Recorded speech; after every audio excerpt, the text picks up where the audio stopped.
When you look at me, you probably just see a 5'5" brunette with a lot of mascara on. But what if I told you that for the last 3 years of my life, I haven't lived a day pain-free, and there's no cure? Today, we're going to be learning about amplified musculoskeletal pain syndrome, or AMPS for short. We're going to be learning what it is. We're going to learn the signs and symptoms and how AMPS is treated. Flipping to the next page, we'll learn what AMPS is. According to Children's Hospital of Philadelphia, which is a prestigious hospital that does research on AMPS in children, it is defined as a very painful medical condition that can be anywhere in your body. The pain can be intermittent or constant, and it can be in any part of the body. To understand how pain is felt with AMPS, you have to first understand how pain is felt normally. So first, it's caused by tissue damage, at least most of the time, like getting a scrape on your knee or cutting yourself while you're cooking. Then the damage sends a signal up your spinal cord from the nerves in the affected area.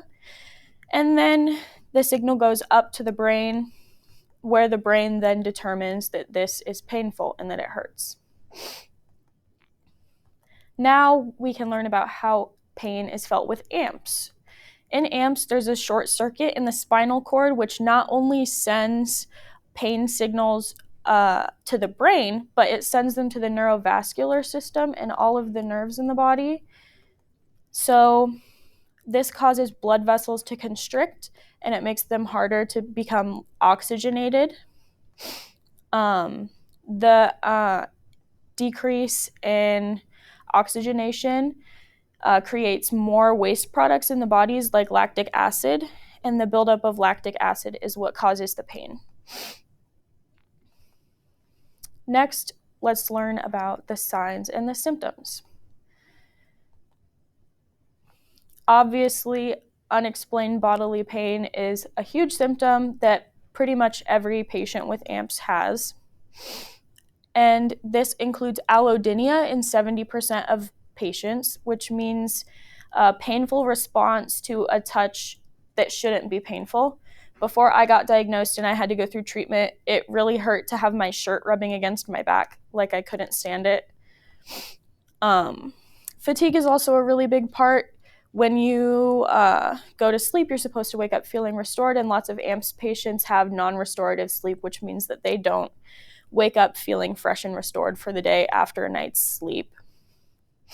Anxiety and depression are also very common in people with AMPS because your entire life is turned upside down by the diagnosis, and it's really hard, and I know that from personal experience.